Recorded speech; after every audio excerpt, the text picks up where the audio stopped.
Okay, before we begin here, I do have, since I'm running for Jared, a little self-promotion. Not many of you on here, but if any of you would like an awesome little Salesforce, getaway in nice Lake Tahoe in Nevada side by California, I am running an event similar to Midwest Dreaming called Tahoe Dreaming this January 22nd and 23rd.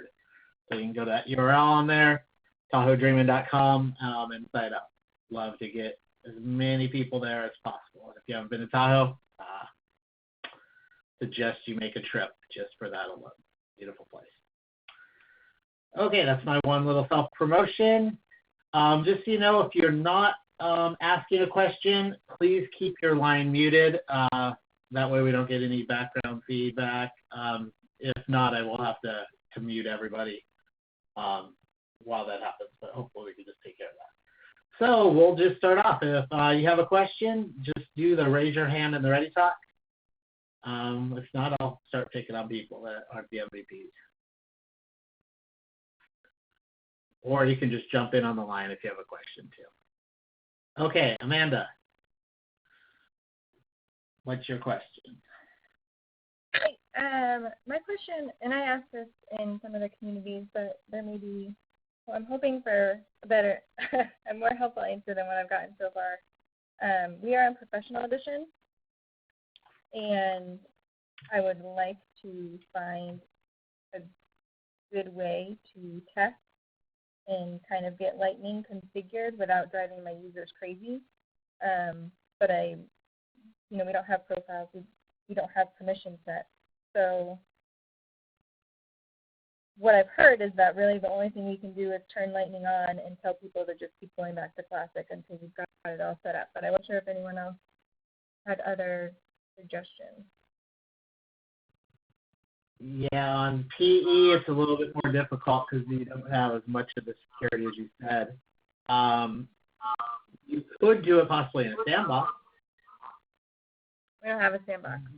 Yeah, I mean, you could have Salesforce or AE to get a sandbox set up. You could get one of those and then do that. They should be on PE. They should be able to set up a sandbox if you go to your AE. I don't know if there's going to be a cost associated.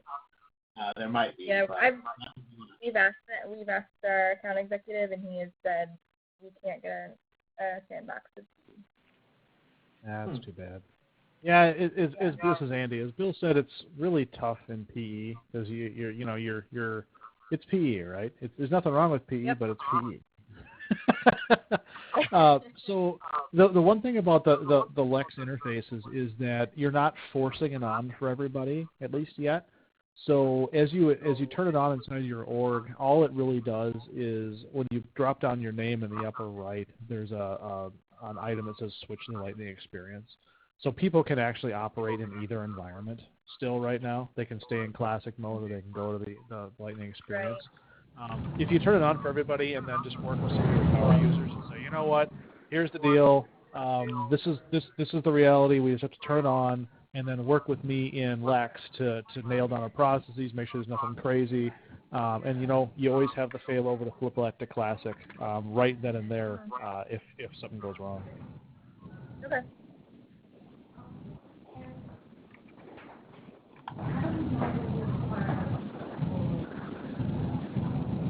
Oh, we got some background. Chris, do you mind muting Chris Utley or ask a question?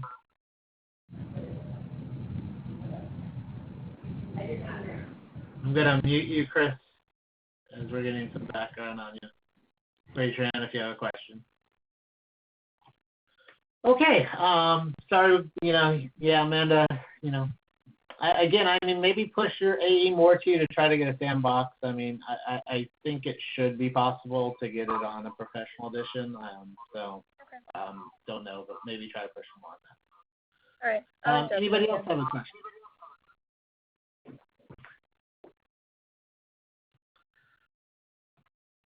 Looks like Dennis, you're on as well. You're not one of the MVPs.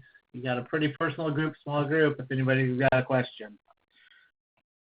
Dennis with a question. Yeah. Sorry if there's any background noise here, but can you hear me okay? Yes, I can. Yeah, I don't have a technical question today, but more of where can I find some training resources, marketing related? I'm a relatively new admin, and marketing's probably my weakest area. So, and I can certainly Google these keywords. But if you have any other specific recommendations on where I could find any kind of training resources on specifically marketing, calculating ROI, campaign ROI, and campaign to lead process and all that kind of thing, that would be appreciated. Yeah, this Andy or is Marty, Andy. got any? I'll jump in. So, are you currently in a Salesforce org, or are you looking to get into Salesforce?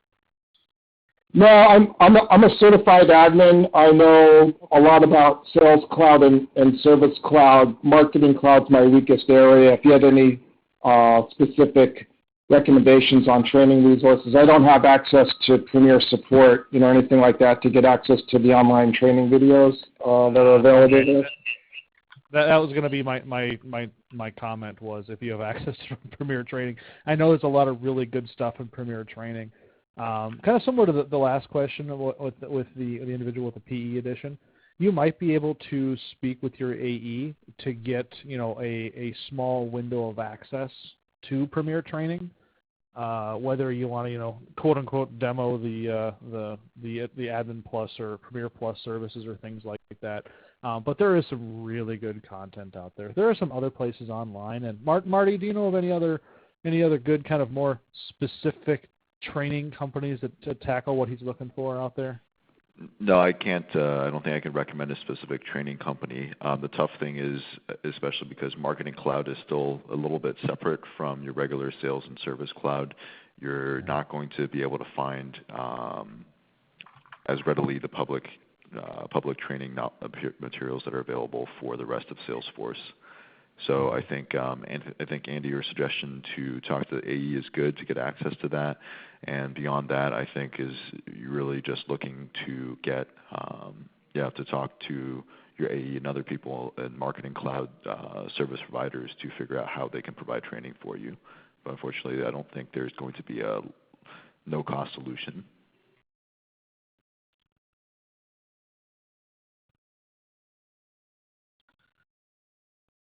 Okay. Okay, thanks. Okay, did anybody else have anything more? Again, small group. You got two great developers and these two guys as well. If you have any development questions or anything like that, ask away. Bill, I think if people are thinking about questions, there actually was a question posted to the group ahead of time. Okay. Maybe we could take a look at that one.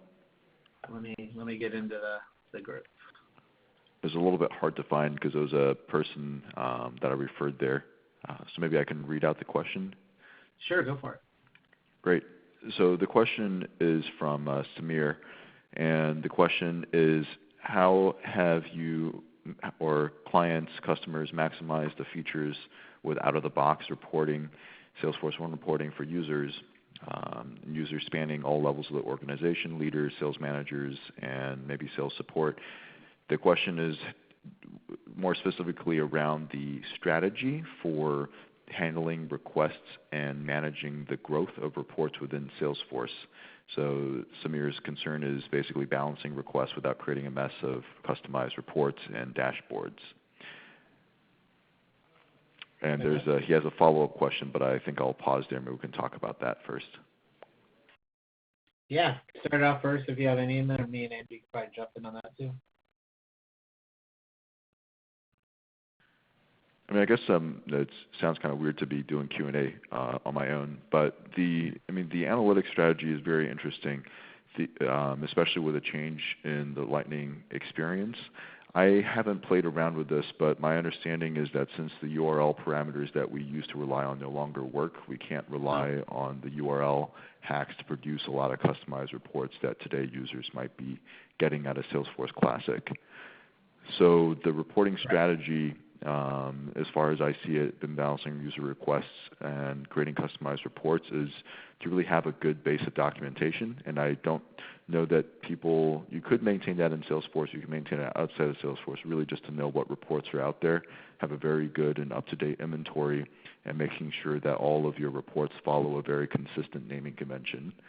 So that's the naming convention, and having an inventory outside of just the name and description that you punch into the reports is going to be key to managing a lot of an org that has a lot of reports and dashboards.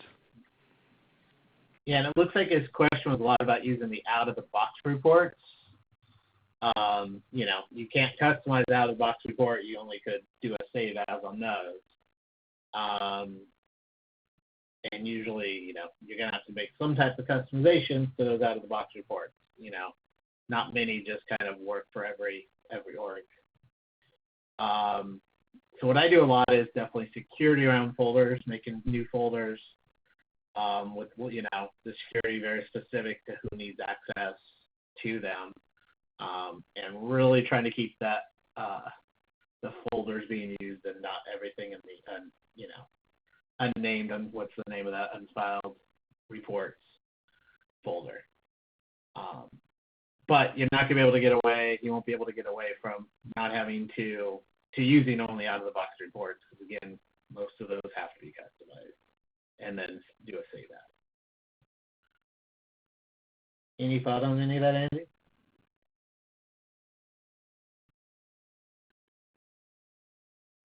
Okay. Yeah, kind of nailed it. Also, for balancing user requests, I would use Salesforce cases with a record type of like internal support, and again, keep your folder structure and security well for a lot of reports. It's really not a way to minimize, you know, having to create new reports, because those out-of-the-box ones have to deal with it. That's my thought.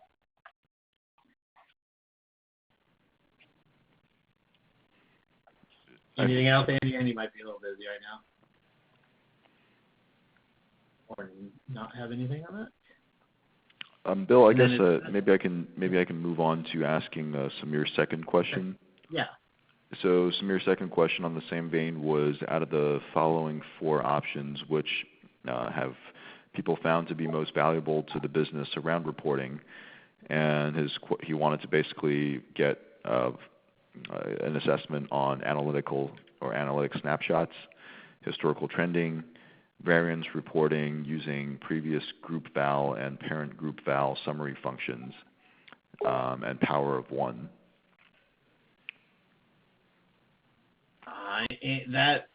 That's a really hard question to answer, because depending on the business, one analytical snapshot could be the most valuable, and another one, you know, historical trending might be. So I have a really hard just answering that one very generalized, because it really matters on what business requirements, issues you're trying to solve.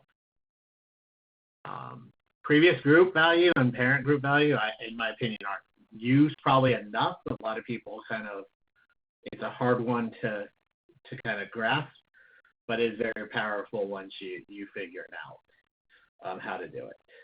And then the Power of One is good, but again, only if it's meeting certain needs. So I think we would need more information on what they're trying to do, because again, you can't answer that one with just general, because snapshots and historical trending can just kind of be working together as well. So. Yep, I definitely agree with that. And so, I mean, essentially, it's all of them have value. It just depends on, like you said, the use case. Yep. I think Andy's having a little bit of technical difficulty, so sorry he's not able to jump in on this, but he's trying to get it fixed right now as well. We've got a few more people join. And Amanda, I think you have your hand raised again. Jump in with the question if you have. Yeah, actually, I have a question related to reporting. We have kind of our report are just a disaster. I've only been an admin for just over a year, and so I'm just starting to kind of get to some of those things. I know there are probably half of the reports we have people don't use, but is there any way for me to report on whether or not people are using reports or no? As far as I know, the answer is no, Amanda. Oop, So oh, what would be can you guys hear me? as far as cleaning up? Oh, yes. Yeah, we can hear you, Andy. Woo! Yay! I fixed my computer. All right. So I will say there is one thing that you can do. It's a little more technically focused, but through event log monitoring, you can event log monitoring is used. I mean, you can basically take it down to almost to the click level inside Salesforce, so you can see when people are using reports through ELF. But it's a larger topic. It's not just a quick point and click run type of thing. There's I would definitely want to read up on it, but that's where I would go on that. Okay. Do we have access to that with Professional Edition or no? Professional edition. Let me quick look. But I think, Amanda, the other part, component to Andy's point is this does leverage the API. So it might, if you're an admin without, do you have developers or people with development experience, or maybe yourself, available to work with that data? And if they're on the PE, they would have to pay for the API if they're going to do that. Are there any best practices that you might recommend to go about? Is it just sending out an email and asking people what they use and don't use? I think there was actually, this question came up, or at least in my memory before, and another MVP had a really good idea, which was basically you should, from just talking to a couple of users, be able to figure out what the general buckets of reports are that are being used.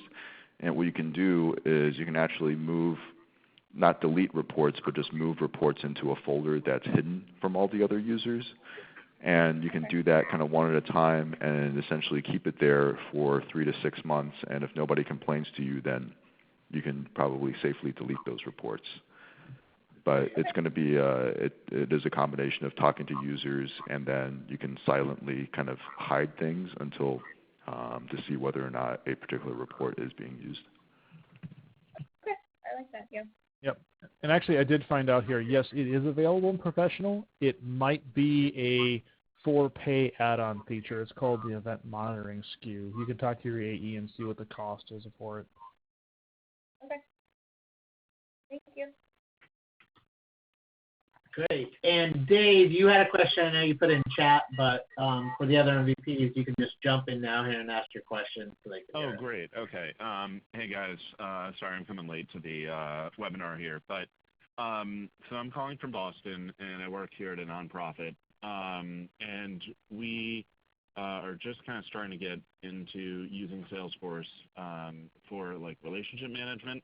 So, in the past, we just have contacts and accounts and, using it for mass email and stuff. But now we want to try and store some data relating to conversations that people have had, either with companies or people, or let's say somebody tells us to talk to somebody else. And we're just wondering kind of how to relate all that data. And one thing to also throw into the mix, as we're starting to train people on this, I know Lightning Experience just got released. So in trying to figure it out and set it up, we want to know what you guys think about the new Lightning Experience, and if we're just using it for RM capability, like notes or tasks, and where you think the best practice is there. Should we be doing it in Classic or Lightning? I think, this is Marty. I think I heard a couple of questions. Hey, Marty. Maybe I can try to address, or maybe we can discuss those questions a little bit differently. My opinion on Lightning Experience versus Classic, if you're a relatively new org, is definitely try out Lightning Experience first. There are limitations. There's a published list of limitations comparing Lightning Experience to Classic. But if you haven't used or haven't been, using Salesforce extensively for a while, I think getting people acclimated to the new experience will save you, having to make that transition down the road. And I think a lot of partners in the ecosystem are going to be developing for the new Lightning experience as well. So that's my 2 cents on that. I don't know if Bill or Andy want to jump in before we move on to other parts of Dave's question. Yeah, I agree with that, Marty. And definitely if you've been already using Salesforce for a while, moving to Lightning is definitely a project. It's not, because some things will break, and so there's a lot of testing. So you really have to look at the movement as, a couple months at least project to test everything out. Some things might have to be redeveloped, et cetera. So the existing customer Lightning experience is great, but just look at it as I can't flip the switch. This is going to have to be and planned I'll out. add. Well, yeah, I mean, to give I'll you guys add a to little that more too. background there. So we actually have been, I've been playing in the sandbox with Lightning, and so I did just activate it in our org, but haven't assigned any users. And we realized, so we use campaigns, which I know is not supported under Lightning, and other certain features which are not Lightning ready yet. And so, but what I figure is for the specific RM capability, would you think it would be worthwhile to train people, say, if you're going to do relationship management, here's how to do it, and then show them Lightning experience, and then if they need to do the other stuff, they flip back to Classic? Yeah, I mean, I'll let me pile on that one as well. This is my personal opinion. The Lightning experience is great to start investigating now. I would not, and you know what, this might not be a very popular opinion, but all of the clients that I work with here, I'm with a Salesforce partner here. I'm recommending that we start investigating. I do not in any way, shape, or form recommend any customers with outside of the standard Sales Cloud stuff to go yet to Lightning experience. There's, as Marty explained, there's a lot of things that aren't Lightning ready yet, and especially if you're trying to upkeep your adoption levels and keep your users using Salesforce as a tool instead of a burden. Flipping back and forth between Classic and Lex it's not hard, but it's disruptive, right?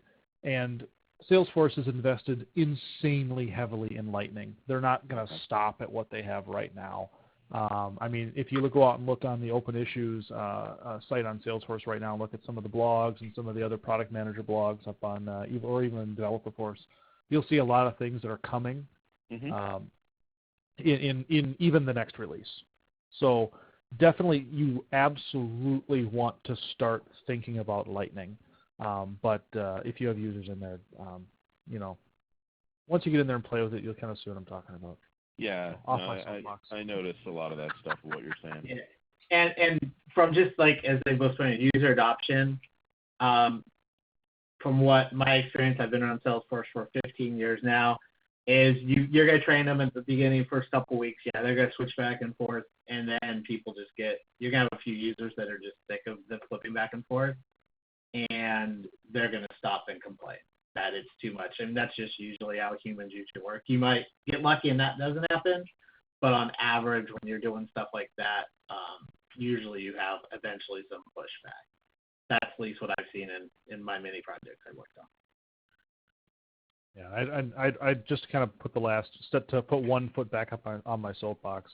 I would rather be behind the curve and have a engaged and happy user base than getting on top of the latest and greatest and having to combat a bad user experience. Because it's so hard to combat bad user experiences. And so, David, I think that you were saying that then you kind of one of your examples you at least put in the chat was one of the goals you want to do is to be able to do kind of maybe more advanced searches than you're getting right now. Well, more not just the search, but really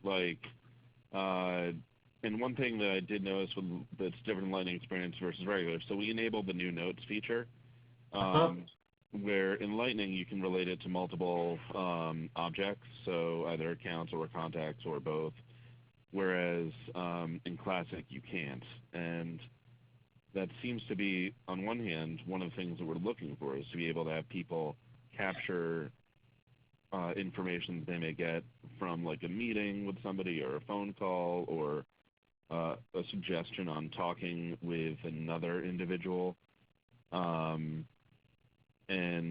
it doesn't seem like you can necessarily do that without going like the custom object route in Classic. Correct. Yeah, the notes got a major revamp in a good way in the Lightning experience. And so You guys have thoughts being what would you guys developers, recommend? Marty, Andy being developers, thoughts on doing that in Classic to make notes on multiple? Knowing we're so darn close to having some pretty large gaps filled, I think if you pursue that, you might be shooting yourself in the foot by trying to make it by going a custom route. Because I mean, there's really no ifs, ands, or buts about it. Lightning is the future, and if you start down a custom path now, you have to weigh that against a uncustomization and potential migration down the road. If your business heavily relies on that functionality and you can make a good use case to go for it now, don't let me stop you. But just make sure that you keep in mind that you might have a larger uncustomization effort once Lex comes down the pipe. Good to know. I appreciate that. Yep. So then that might be one valid reason to possibly go live with Lightning for like only the people that need to have that relationship. Yeah. Would that be a right thing? Yeah, again, it comes back down to use cases, right? If you have a segmented part of your user community that can highly benefit from this new functionality, and that the people who are quote unquote left behind don't need this information or don't need to immediately interact with it, then I mean you have kind of that. But you want to definitely run your use cases, run them out to the nth degree, and make sure that you're not going to shoot yourself in the foot somewhere. Man, I sound so negative today, don't I, guys? No. So I'm trying to think way out of the box here. I don't think this is possible, but it's maybe something you can try to play with in your sandbox. Again, I don't think it's possible, but it'd be really cool if somebody figured out a way from Classic to click a button and have it open Lightning experience. But I don't think anything in the URL there's like a query string that will flip between the two. Yeah, I've tried to play with that, and I haven't been able to find anything. Yeah, okay.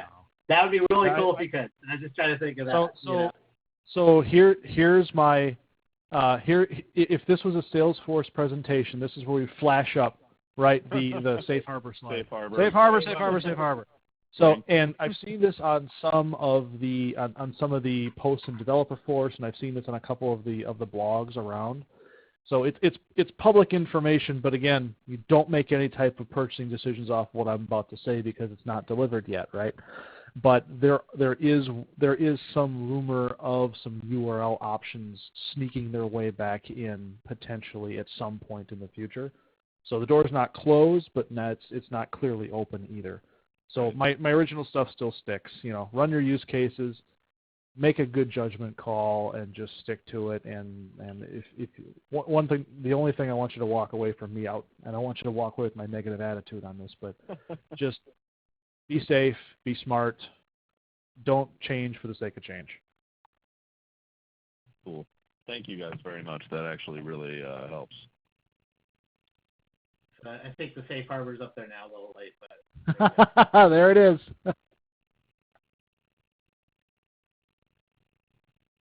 Okay. Anybody else have a question?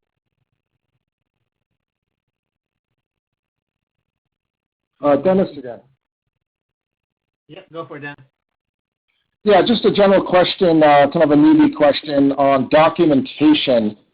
So, what do companies and organizations use for Salesforce and relate, systems that are integrated with Salesforce to document their business processes and relationships? Is it are there any special tools that Salesforce-friendly tools or methodologies that you guys would recommend?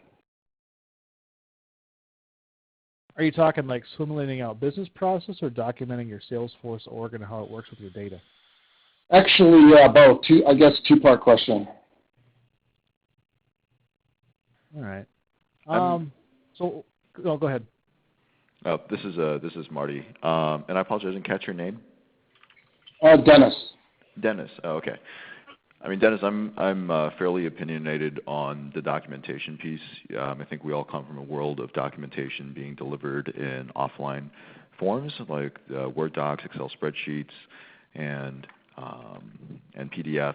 My opinion is that given the world of tools available today is to make your documentation as living and breathable as possible. So I recommend trying to start and pilot a documentation that's more similar to a wiki-style format. We use Confluence to document a lot of things internally at Slalom, and I've worked with customers who use similar types of features, similar types of tools, whether it's a media wiki installation or a different, I think guide text might have been another one. But the idea is your documentation needs to be easily searchable across all of your different projects and enhancements. So that would be my recommended experiment. And your fallback, I think it also depends on what kind of documentation you're producing. So I think that's why Andy asked whether it's process or whether it's system documentation.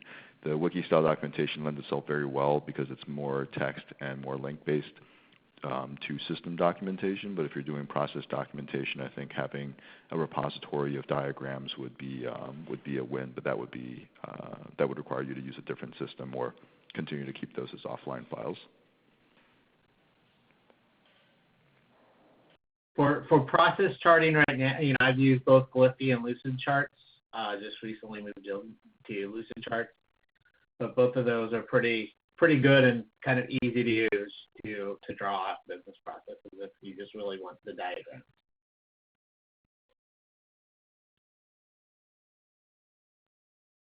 Sorry, guys, you're talking kind of fast. Could you repeat the names of those tools again, please?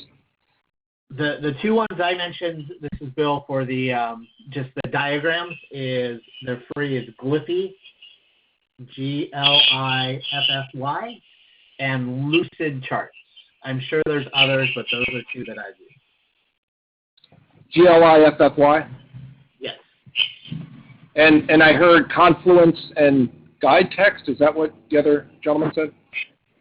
Yeah, I think it might be like in Confluence, I know for sure. The other one, if you use Media Wiki, media like TV media, Media Wiki is the engine behind Wikipedia, so that's publicly available to people as well. And I think it's called, I will verify the name of the other tool that I mentioned before I give it to you. Okay, great, thanks.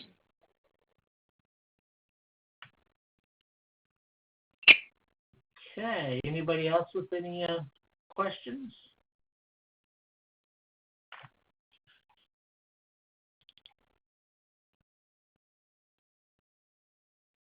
Anybody with a story? Joke?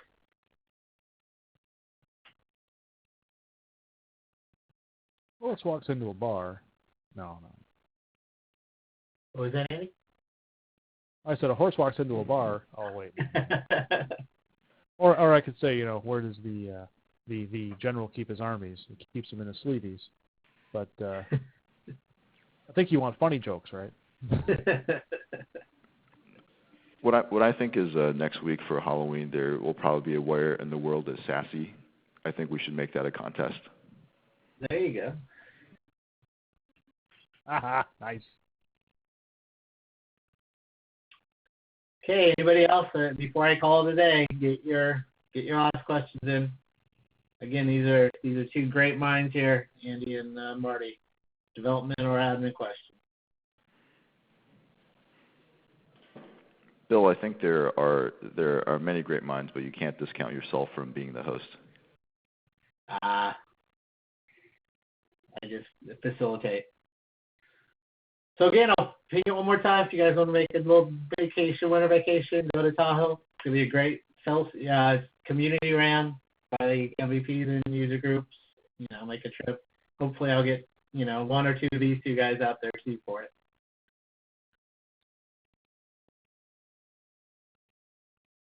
Okay, well, everybody have a great weekend.